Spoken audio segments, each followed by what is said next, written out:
திரு ஆச்சாரி, ஒரு 5 கட்ட தேர்தலுக்கு பிறகு இதெல்லாம் அவங்க பேசுறது என்னன்னா, ஒன்றும் எண்ணிக்கை இல்லை, பதட்டத்தில் தான் இவ்வளவும் பேசுறாரு.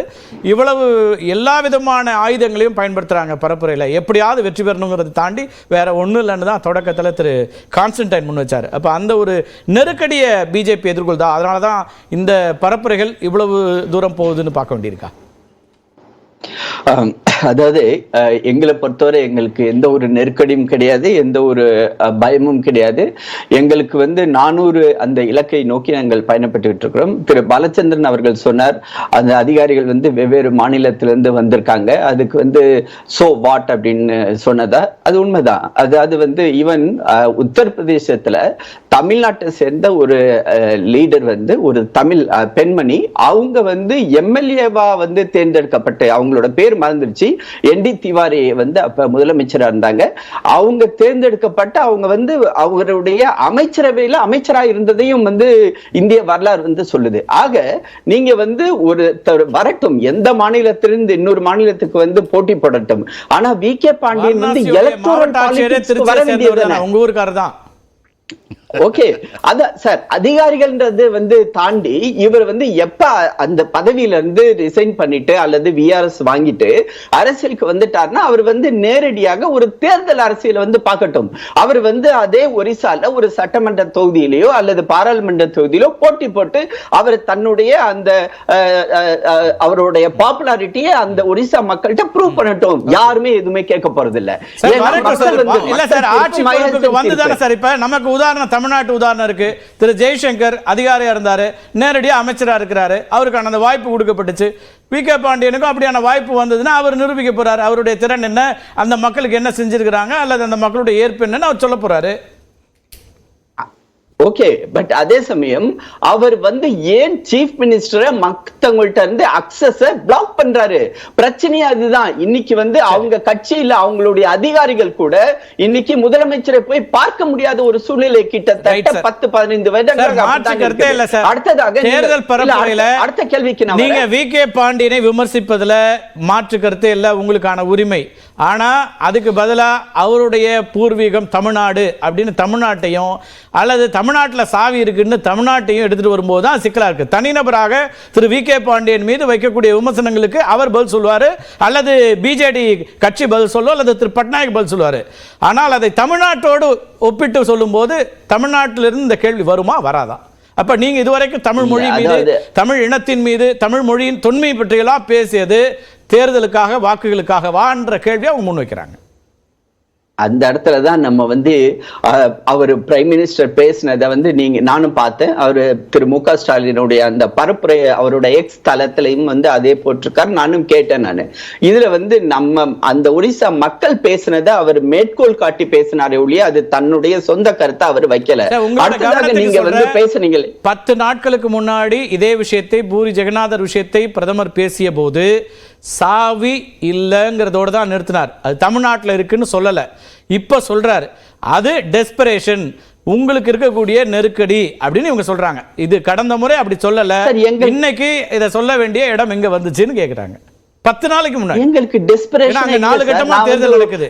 முந்தைய கட்ட பரப்புரையில அதை சொல்லல. No, if you give me time, not only Orissa, இந்தியாவுடைய முழு தொகுதி 543 தொகுதியிலும் எனக்கு ஒரு 2 நிமிஷம் மட்டும் எனக்கு டைம் கொடுங்க, அன்இன்டரப்டட்.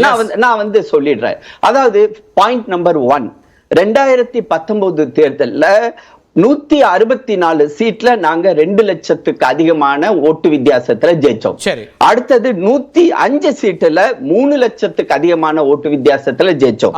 44 சீட்ல 4 லட்சத்துக்கு அதிகமான சீட்ல ஓட்டு வித்தியாசத்துல ஜெயிச்சோம். 14 சீட்ல 5 லட்சம். அது மார்ஜின்.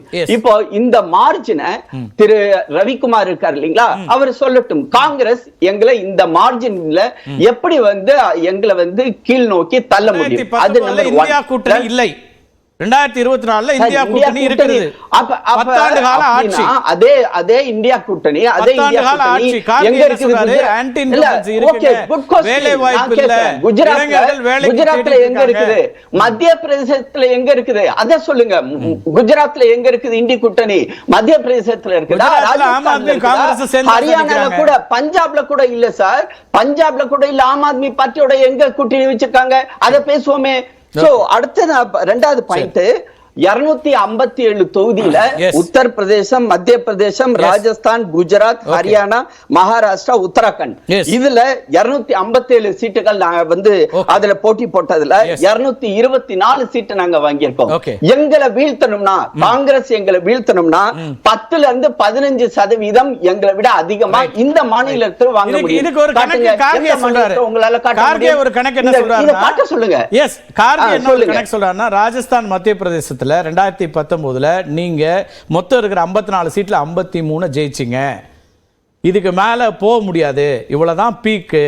ஆனா இன்னைக்கு அது மாறுகிறது அப்படின்னு ஒரு கணக்கு சொல்றாரு. கர்நாடகால 28ல 25 ஜெயிச்சிங்க.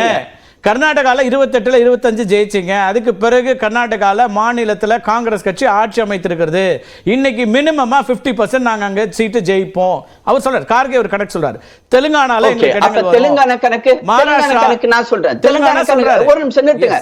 இல்ல கார்த்திகை செல்வன், ஒரு நிமிஷம் நிறுத்துங்க. நான் நீங்க வந்து கர்நாடகா கணக்கு சொன்னீங்களா, நான் தெலுங்கானா கணக்கு, ஆந்திரா கணக்கு சொல்றேன். தெலுங்கானால இன்னைக்கு வந்து பிஆர்எஸ் கட்சி அங்க ஆல்மோஸ்ட் பினிஷ்டா இருக்குது. அங்க இருந்து எங்களுக்கு 12ல இருந்து 18% ஓட்டு டிரான்ஸ்பர் ஆச்சுன்னா போன தடவை அது காங்கிரஸ்க்கு போறதுக்கு வாய்ப்பே கிடையாது. காங்கிரஸ் உடைய சேச்சுரேஷன் அங்க ஆல்ரெடி வந்துடுச்சு. அந்த இடத்துல 12ல இருந்து 18 எங்களுக்கு வரும்பொழுது போன தடவை நாங்க 4 சீட்டு வாங்கினோம். அங்க இன்னைக்கு தேதியில 12 சீட்டு நாங்க எங்களால வாங்க முடியும். அதே ஆந்திர பிரதேசத்துல போன தடவை எங்களுக்கு எங்க இல்லாத ஒரு மாநிலமா இருந்துச்சோ அங்க ஒரு ஸ்ட்ராங்கான ஒரு கூட்டணி டிடிபி, ஜனசேனா, பாஜக பிரதேசல. அப்ப எங்க பெற்ற வாக்குகளை அப்படியே பெறுவீங்க, இடங்களை பெறுவீங்க. ஆனா தெலுங்கானால காங்கிரஸால பெற முடியாது. என்ன சார் லாஜிக் இது? எப்படி மத்திய பிரதேசம், ராஜஸ்தான்லயும் யூபிலயும் உங்களோட மேக்ஸிமம் நீங்க எடுக்க முடியுங்கிறீங்க. யூபிஏவே எடுத்துக்கிட்டீங்கன்னா 40 தொகுதியில எங்களால 50% ஓட்டை விட அதிகமா வாங்கி நாங்க 40 தொகுதி போன தடவை பண்ணிருக்கோம். அதை இவங்களால பண்ண முடியுமா? இன்னைக்கு அவங்களுக்கு கூட பிஎஸ்பி கிடையாது. 2019ல பிஎஸ்பி 2019ல மைனாரிட்டி கன்சாலிடேஷன் நடக்கல, இந்த முறை நடக்குதுங்கறாங்க. யூபில மைனாரிட்டி ஓட்ஸ் 35% இருக்கிற தொகுதிகள் நிறைய இருக்குன்றாங்க. சார், யூபியில் மைனாரிட்டி ஓட்ஸ் 35% இருக்கிற தொகுதிகள் இருக்கு.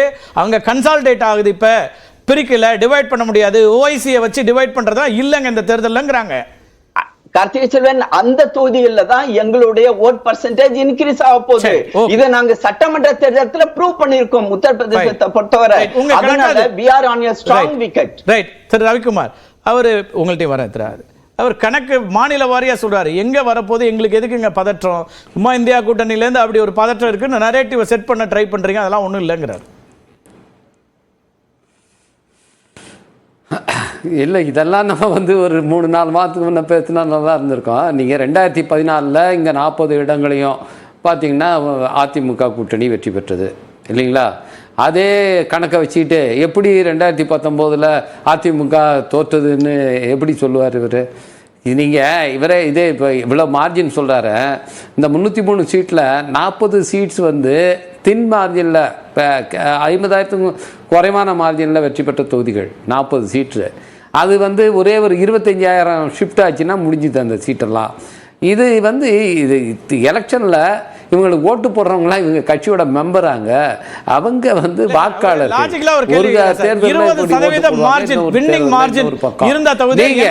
லாஜிக்கலாக நான் கேட்குறேன், ஏங்க என்ன அதாங்க இந்த வின்னிங் மார்ஜின் எப்படி வந்தது? 2019 இவங்களுடைய கூட்டணி என்ன, இவங்களுக்கு இருந்த கூட்டணி கட்சிகள் இன்னைக்கு எங்க இருக்குது? என்டிஏங்கிறது இன்னைக்கு எங்க இருக்குது? அன்னைக்கு வந்து கூட்டணி கட்சிகள் இதுல வந்து குளிர் காஞ்சாங்க. பீகாரா சரி, மகாராஷ்டிரா இருந்தாலும் சரி, எப்படி ஜெயிச்சாங்க? இன்னைக்கு